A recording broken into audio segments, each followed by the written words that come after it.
Welcome to the Strategy Skills podcast. I'm your host, Chris Safarova. And today we have with us Brad Englert, who has spent 22 years at Accenture, including 10 years as a partner. And then he served the University of Texas at Austin, including 7 years as the Chief Information Officer. Mm-hmm. Brad, welcome. Thank you. Thanks for inviting me. Oh, it is my pleasure. I'm so excited to speak to you. Such an incredible career so far. And you have begun as a teacher in Australia, then moved into government, consulting, and then higher education, leadership. Could you give us a little bit of a story of how you ended up here doing the work you're doing today? Sure. Well, I was an exchange student in Australia and in my last year of high school. So I was fortunate to be able to go back to the same high school and teach for a year and a half, which was a lot of fun. And I realized that I wanted to go to graduate school. So I put a map of the U.S. out on the kitchen table. I grew up outside of Chicago. I didn't want to be cold anymore. So I said, I think I'll go to Austin, Texas, because they have a great university there. And so I came to Austin and studied public policy and was also working for the federal government. And I was the payroll officer. And they decided to implement an online data entry for payroll instead of using punch cards. That's how old I am. And the programmer was a guy with a short sleeve white shirt, skinny black tie, big thick glasses, black, and a pencil protector. And I said, I don't want my timekeepers to type 8888, for 2 weeks in a row times 6,000 employees twice a month. I want all the eights to default. And then if someone's sick, they just type in when they're sick or on leave. And the programmer goes, I can't do it. Well, I didn't know anything about programming. So he scurried off. He came back a week later, go, I can do it. So he was taught to say no to anything I asked for, go ask the boss. And if the boss approved it, then he could do it. And I realized that I needed to get some technical training. Otherwise, a guy like that would hold me hostage for my entire career. And when I finished my master's degree, I was studying the use of computers in government. This is the early 80s, and things were really taking off, personal computers and everything.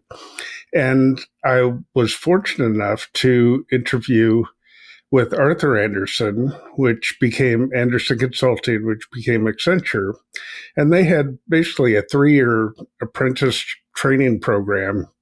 And they taught me and others to code, how to design programs, how to manage coders and designers. And after 20 years, I was managing $20 to $30 million projects with 200 people. And so most of the work at Accenture was in higher education.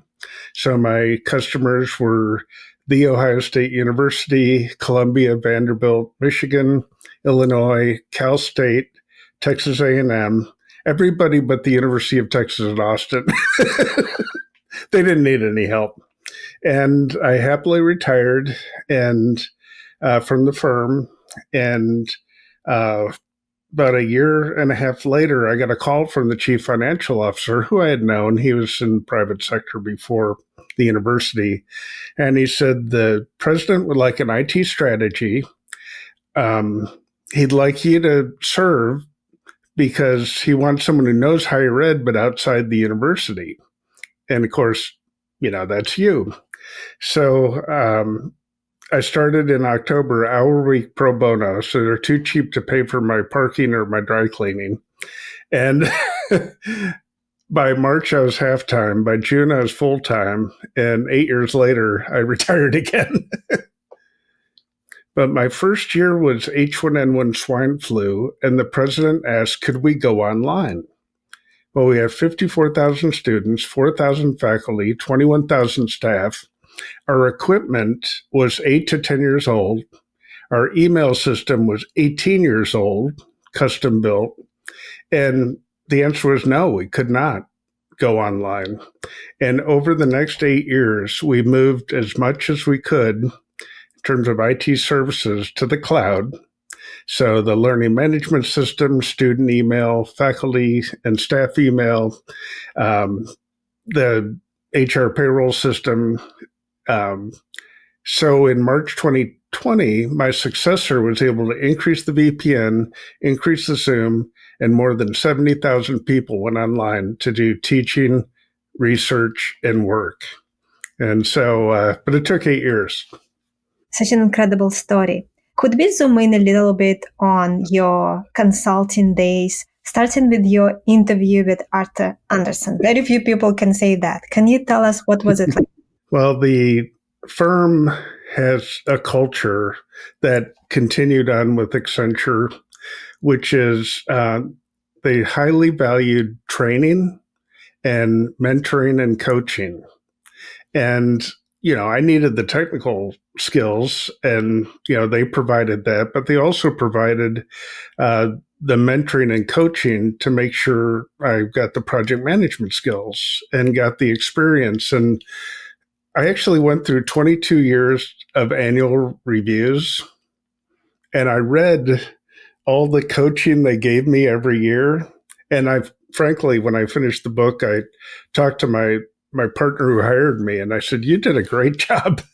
You set out the expectations and gave me stretch roles so I could act as a manager when I was a senior consultant. I could act as an executive associate partner when I was a senior manager. And then you put me in a partner role when I was an associate partner. And the beauty of that is it's kind of a less risk environment. It's a learning experience.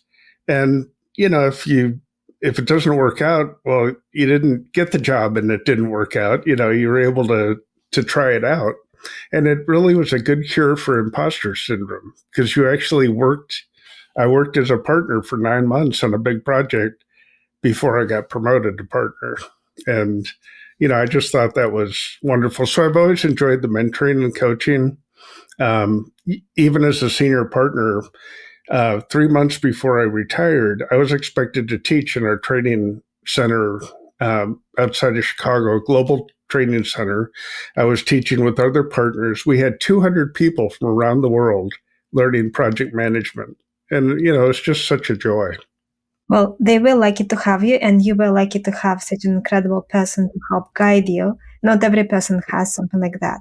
As you were going through the levels within Accenture, what were some of the skills, or maybe one or two skills, that were the hardest to learn?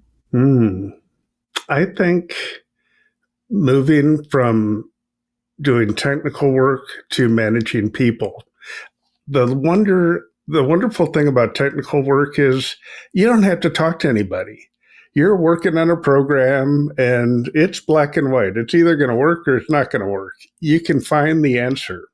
But when you're dealing with people, it's a lot harder. So just that transition to manager where you're expected to be responsible for the work getting done, but you're depending on all your staff, your team, and people make mistakes. So just getting used to, being responsible for things that are outside of your control was a skill I had to learn. And this is such a common issue people are dealing with. What will be your advice? Because I know a lot of listeners now are listening to you and saying, that is exactly what I'm struggling with right now. Well, a woman who was one of my mentees asked me when I made partner, so what's it like to be a partner? I think she envisioned a beach umbrella and me drinking iced tea and, not working. And I said, you know what? It is very hard because instead of spinning plates, you're spinning platters. And when they fall and break, they make a really loud noise. But I think to answer your question, it's really working with your peers, working with your boss so when you run into issues, you get the help you need. And it's better to ask for help than not ask for help. And There was one of my bosses had a phrase, I want good news fast and bad news faster, because he could help me. Of course. Do you remember your first sale? Wow. Yeah, it was a strategic plan for a Texas state agency that was responsible for water. Well, we don't have a lot of water in Texas, so it's kind of like oil. It's very important. And we just put together a team that had all the skills, and the CIO who I was working for, um, I had worked with on a prior project at another agency. So we had a history of successfully working together. And so, um, it was really fun to reconnect with her and then have a successful project. And actually, two more that followed from that.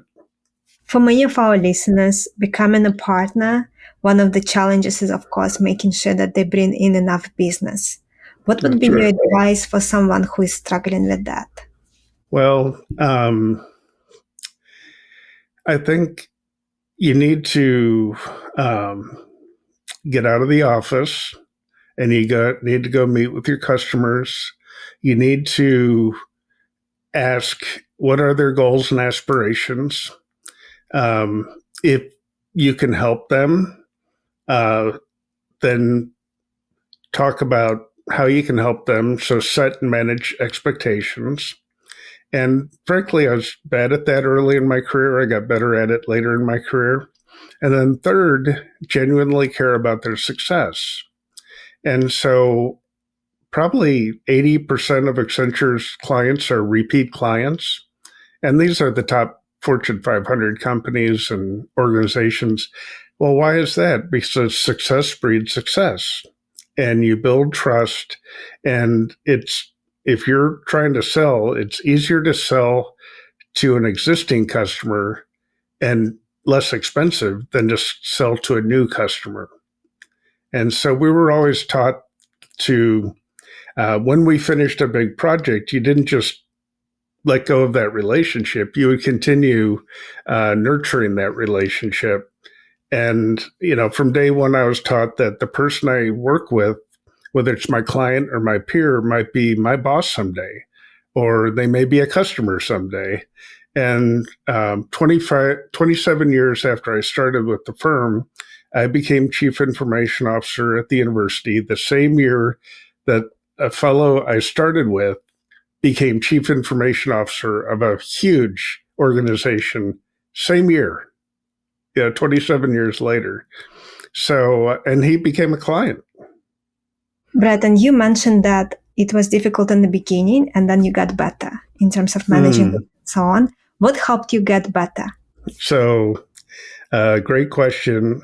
I read a book called Managing Expectations, and it's a woman named Naomi Carton, who was a psychologist who went into IT. And so she had these techniques of, how to better manage expectations, especially with people who want everything faster and better and blah, blah, blah. And one of her techniques was just say, whoa. So I had a type A partner who whenever you talked with her, everything sounded urgent, urgent. And so one evening I was trying to leave on time to have dinner with my wife, and literally 5 o'clock, the phone rings, and it's the partner. Brad, I need a white paper. Oh, white paper. And I was scared, but I literally said, whoa. Because if I said no, that'd get her upset. But I just said, whoa. I said, when do you need this white paper? And she was, let me check my calendar. I need it in 2 weeks. Okay. How many pages do you want this white paper to be? 3 pages. I was thinking 10. Do you have an example of a white paper that I could use? Yeah. Ask David. I did one on XYZ Corp 10 years ago. Well, guess what? I went home and had dinner with my wife. Now, before I learned to say whoa, I would have called her and canceled dinner, upsetting her and me. I would have stayed up all night and delivered the next day a 10-page paper, and then I'd get yelled at for not meeting expectations. Just by using whoa, it created some mental space and time to really understand what was needed. And after that book, I never missed a vacation. I never missed training. I found balance in life because I used my words. And, if I needed something, I would set those expectations. This is such a great example because I can't even imagine myself when I was a, a management consultant and the partner calls you and says they need something. Your answer is yes. That's right. Exactly. Maybe only because you asked all those questions, she said 2 weeks. And if someone said, yes, I will get it done by tomorrow, she would say, yes, great, thank you. Yeah, that's right. So I had a client, a large university in the Midwest, who asked me to lead this transformational project, all their administrative systems. Great client, a wonderful place. And they had everything to be successful. And this was, January. I was interviewing with them, and I said, I'd love to come help you. However, next June, I have a long-standing vacation planned to Australia. I was an exchange student there. Last year was my 25th high school reunion. I had to cancel it because of work. So my wife and I have passports for us and the boys. We have plane tickets, and it's 3 weeks next June. And the provost and the CFO said, well, sure. Yeah, no problem. So we started the project, and in March, we had a major milestone. Yay. April, another major milestone. And in the monthly meeting with the president, the provost and CFO, I said, Mr. President, wanted to remind you, as I have the last 3 months, that in June I'll be going on vacation to Australia, and his hand started shaking. And so in slow motion, I'm canceling my vacation. Whoa! And the chief financial officer said, Brad, wait a minute, hold on. Mr. President, when Brad joined us in January, he talked about this long planned vacation. It's important for him and his family. We should let him go. Diane's going to be in charge. Brad says this is a good time for him to be gone. So I went to Australia, did not check email, did not check voicemail. And 10 years later, and Diane did a great job, by the way. So 10 years later, I'm in that Midwestern city having dinner with the CFO and his wife and my spouse. And we talked about that time. And he said, Brad, when you were gone, the provost and I were scared to death. But they committed to let me do the vacation, and they stood by it, even though they were nervous about it. So my client actually supported my vacation. And anyone who is in consulting now understands what it was really like, because usually on those projects, you don't even have time to sleep. And here you are talking about vacation to Australia. Well, and they're paying us a lot of money. So yes. If they said be there, I would be there. I know. And maybe that's why they said you should go, because they knew how committed you are and how important it was for you to spend time with your family. Best client. I have a question on WoW. I think that's an amazing approach.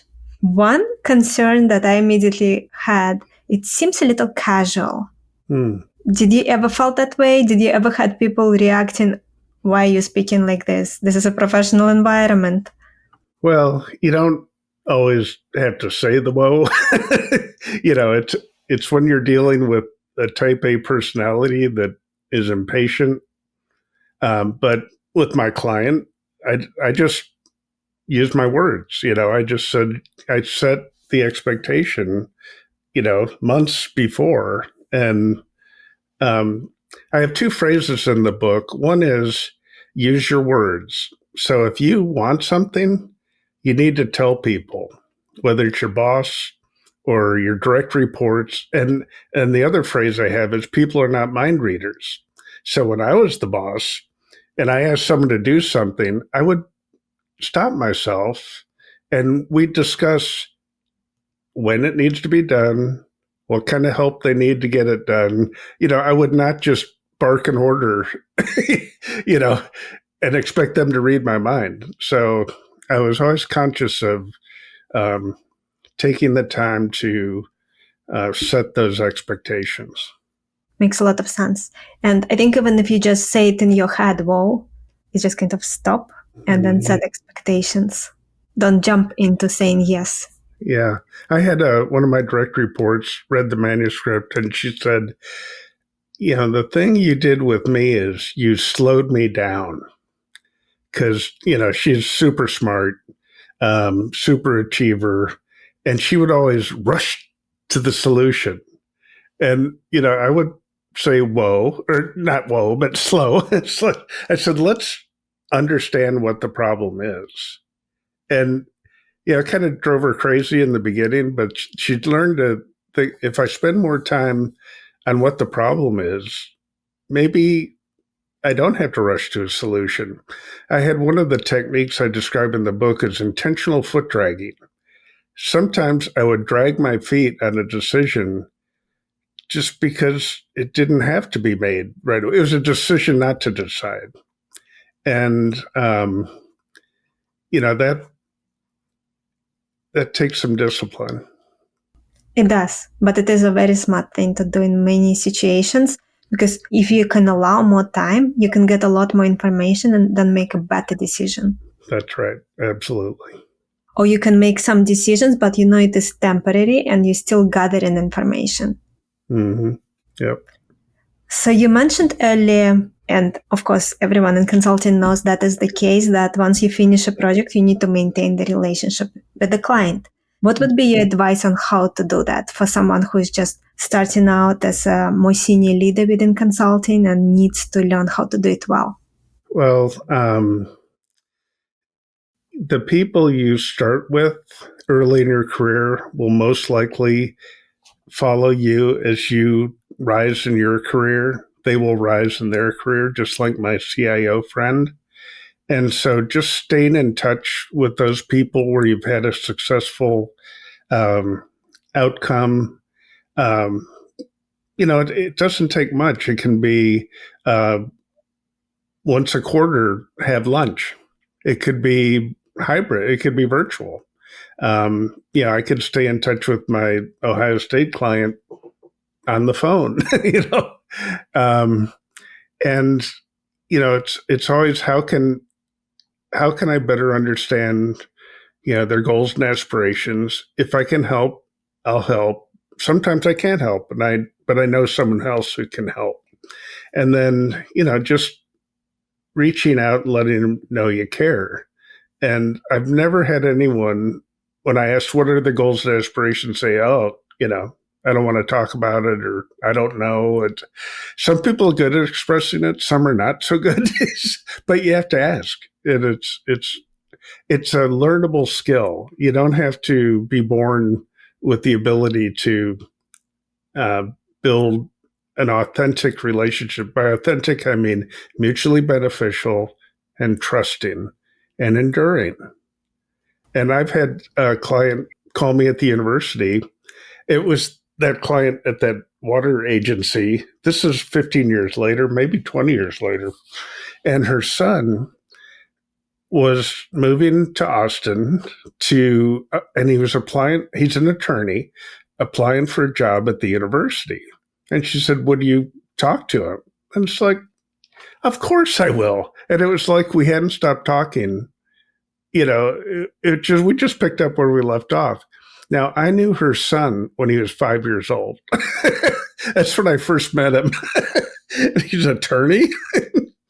And so I talked with him and I said, look, in higher education, everyone shares information with each other. So all the CIOs talk to each other, all the lawyers talk to each other. There's an association of university attorneys. They have a website. You can you see all the issues they have that they're dealing with. And when I needed a contract with Google, I didn't start from scratch. My attorney contacted the University of California, Berkeley attorney who had a Google contract, and we used their contract. And, so he studied all those issues and he got the job. With your help. That is incredible. Such strong relationships kept over many, many, many years. When I applied for the partnership, the candidacy, we had to list all the C-suite level relationships we had. And that couldn't be a blank sheet of paper. You need to. So starting early in your career and just continuing with that, when I got to the university, my direct reports didn't know the importance of getting out there and talking to people. So I set the expectation that I would meet with my peers across the university. So the VP for public safety, the vice provost for curriculum, the associate dean in engineering, my peers, and I would meet with them usually on a monthly basis and just find out, what are they working on? I'd share with them what I'm working on, and just like clockwork would show up. I expected all my direct reports to do the same. So go meet with your peers. So we basically talked to 70 to 80 people a month to get feedback on how we're doing and how we could improve. And another one of my direct reports read the manuscript. She says, "Brad, you don't have my story." I said, "What story?" "When you ordered me to go meet with this manager who hated us." I said, "Oh, yeah, I remember that." I said, "I'd rather have that manager in the tent with us than outside the tent throwing rocks." And there was some past bad behavior by the prior regime. And so I said, just go out and apologize for all those bad actions. Let them know we're not going to do that anymore.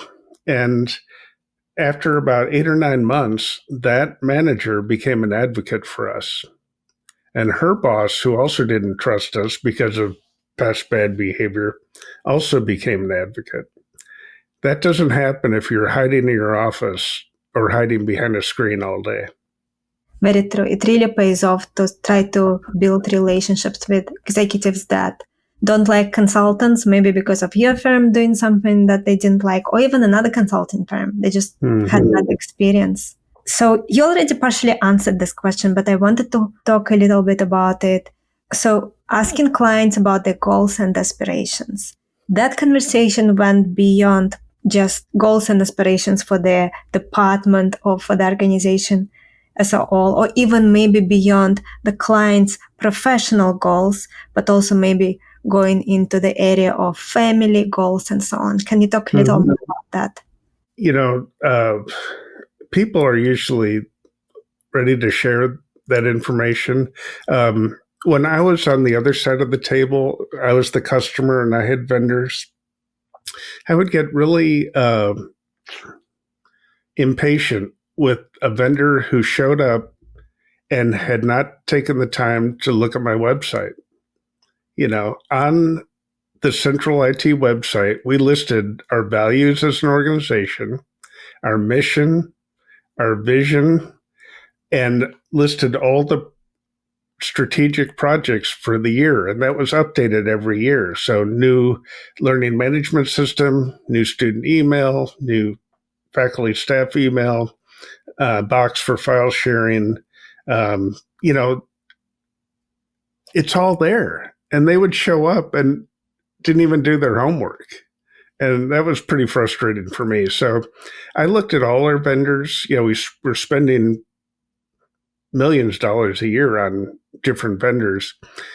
I didn't meet with all of them, but I prioritized who are my most strategic vendors. And I would meet with them, my account rep, the account rep's boss, and their boss quarterly.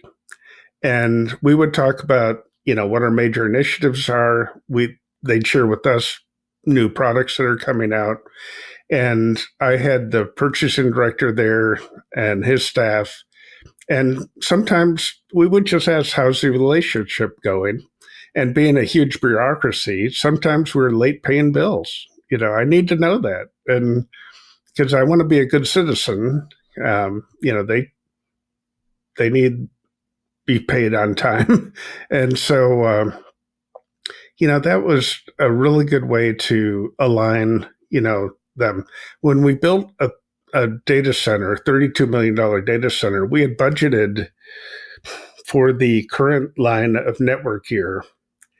Well, a year later, the next version, the new line of network gear came out, much more capable, would last 3 to 5 years longer than the old.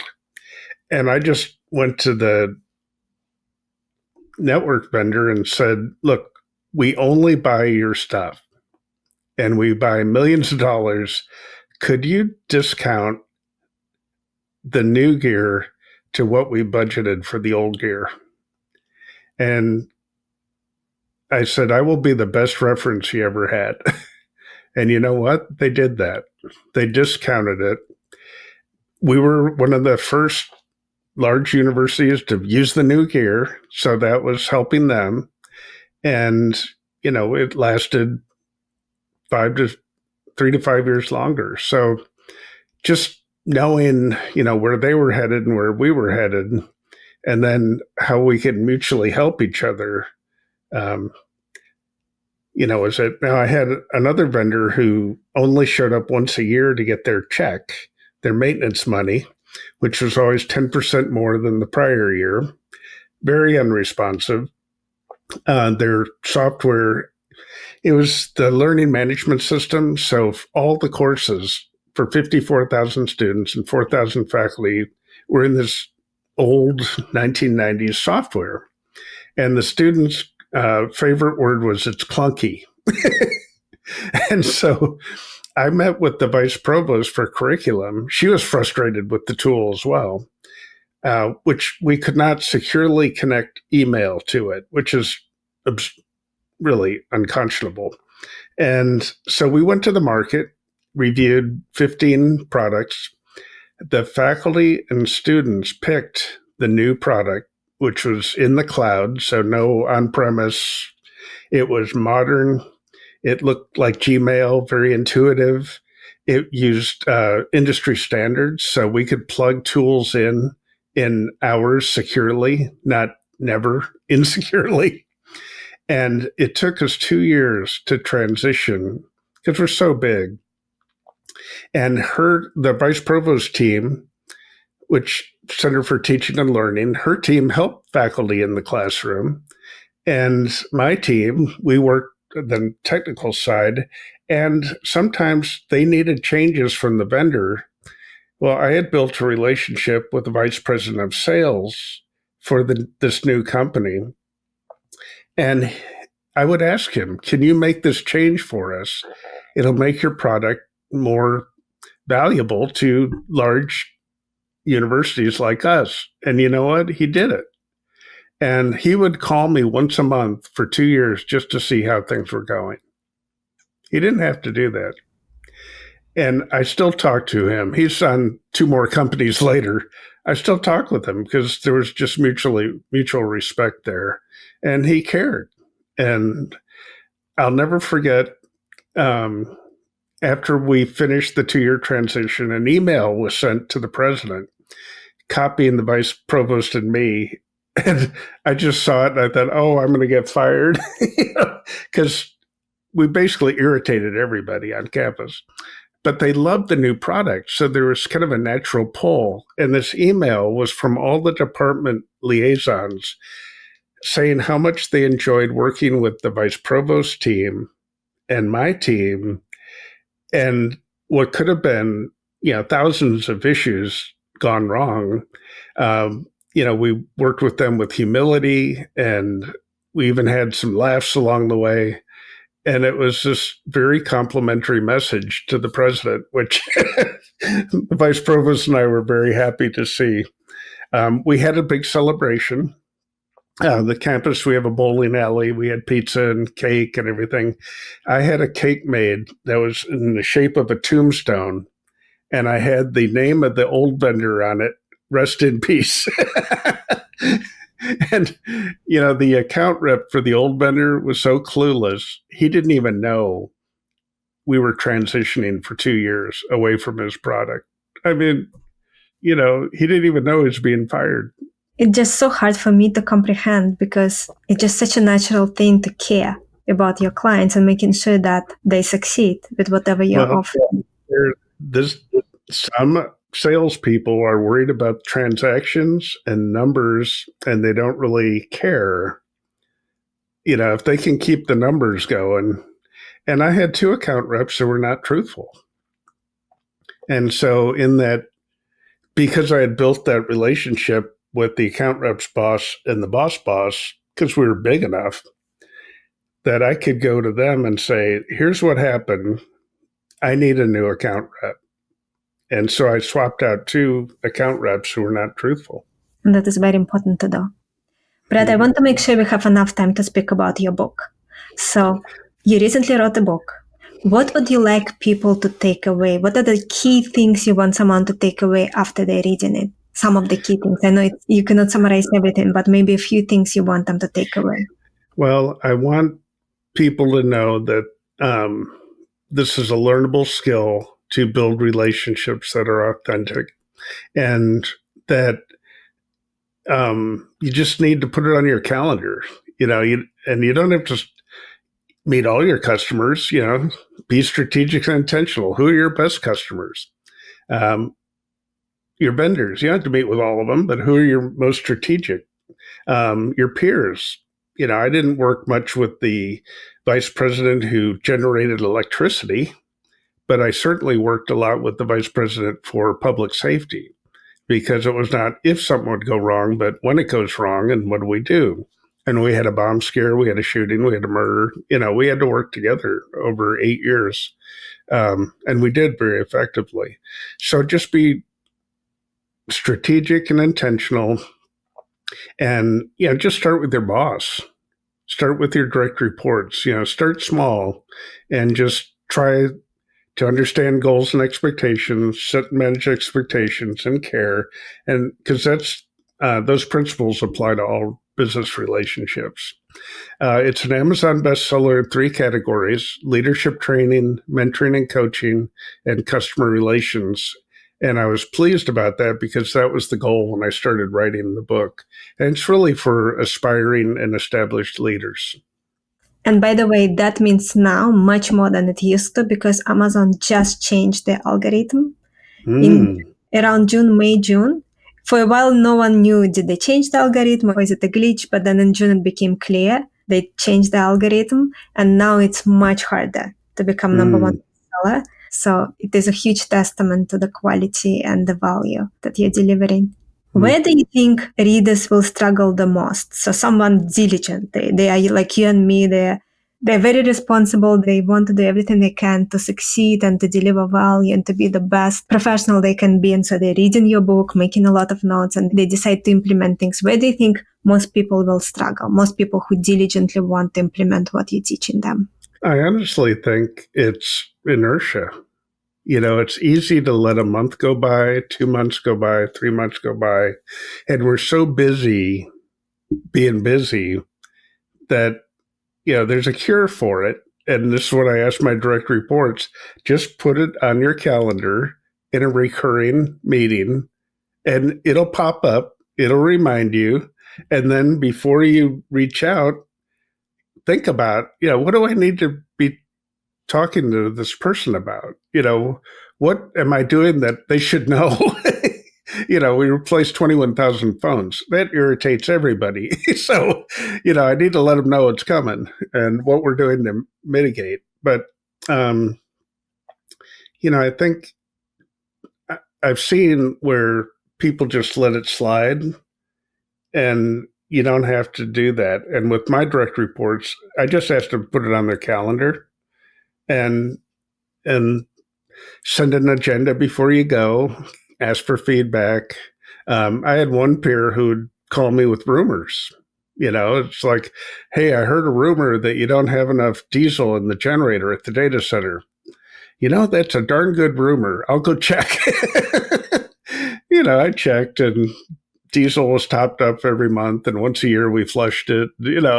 Everything was fine. So I called him up and said, you can stop that rumor right now. Very interesting. So for someone who's listening now and thinking, you know what, I would like to call clients more, but I never know what to talk to them about. How do I make sure I'm not bothering them without a reason, without them reaching out to me and asking me for advice? What would you say to someone like that who feels uncomfortable that they will be bothering someone taking up their time? I think you need to just get around being uncomfortable. You need to take a risk. And, my experience is, someone asked me the other day, did any of your peers not want to talk to you? I said, no, they all wanted to talk to me. They were glad that I came to talk with them, and we were bad, before we changed the culture, we were very reactive and rewarded heroics. We were a bad partner. And, I worked with VP for facilities, 16 million square feet of buildings. They all have IT. How do we work together? I literally sat down and said, I want to be a better citizen. I want to be, we're building this data center. We're doing it together. What can I do to be better? People welcome that. And when I was the boss, I always welcomed someone, my direct reports, asking for help. Or I had a brand new director, probably weeks 2 of him working for it. He had this big project that was due in the summer. And he said, Brad, I don't think it can be done by the summer with quality.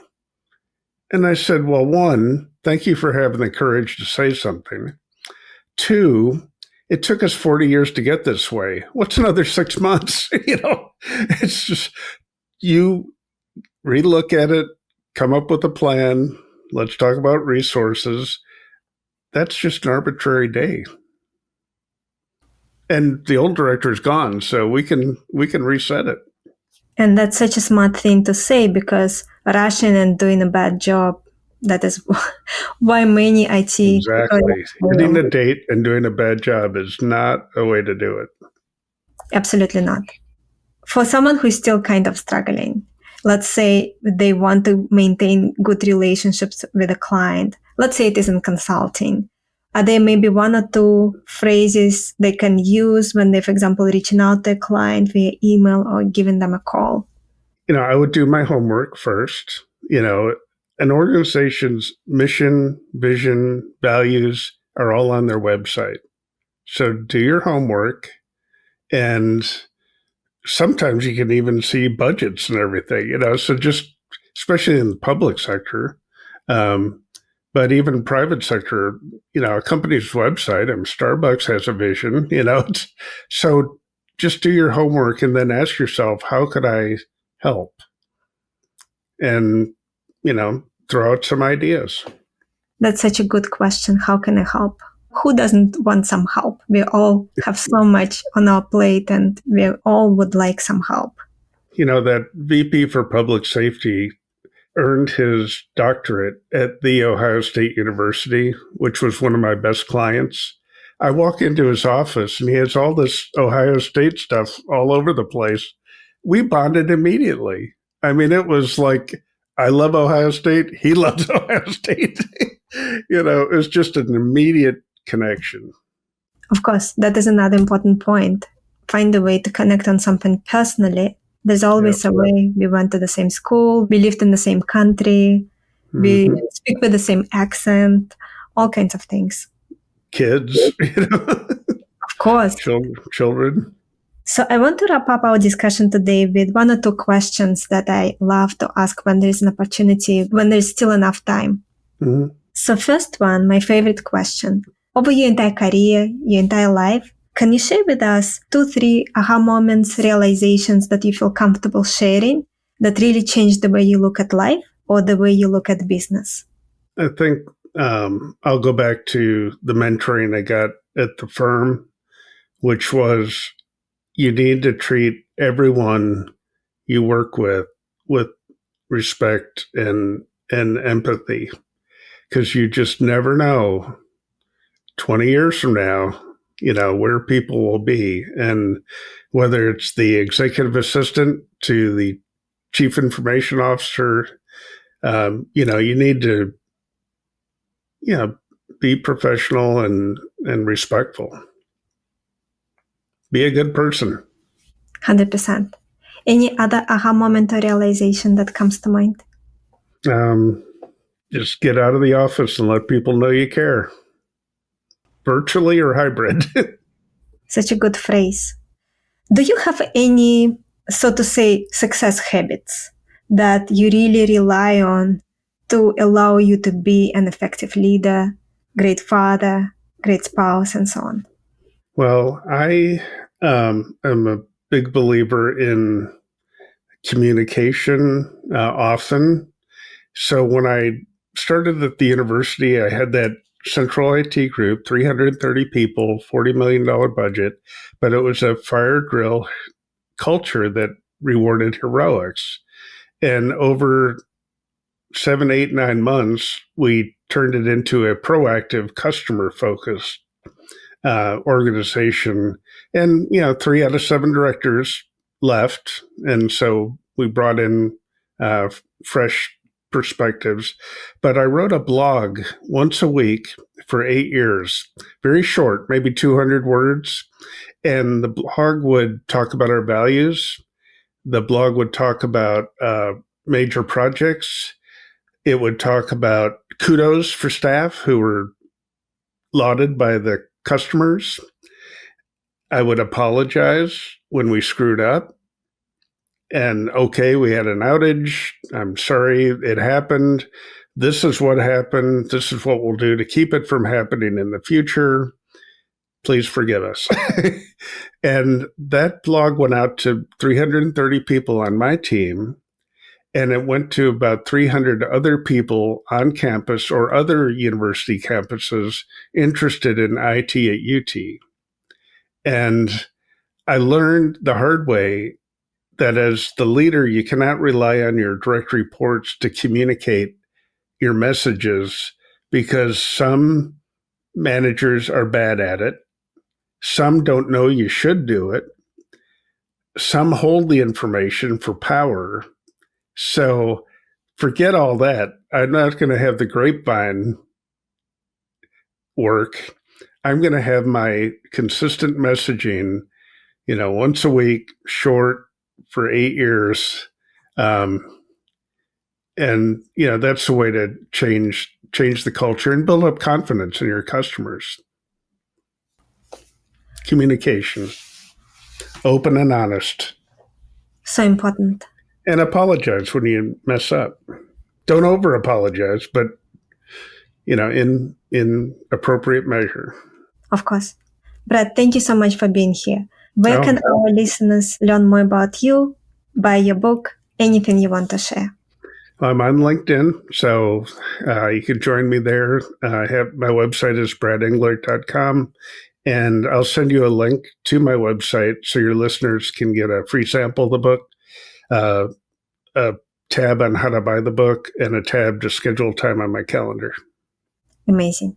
Our guest today was Brad Englert, author of Spheres of Influence.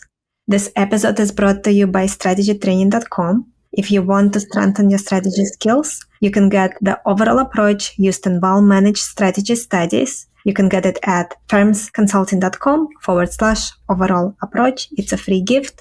You can also get McKinsey and BCG winning resume example, which is example of a resume that got offers from both of those firms. You can get it at firmsconsulting.com/resume PDF. And lastly, you can get 9 Leaders in Action, which is also a book that went to #1 bestseller in multiple categories.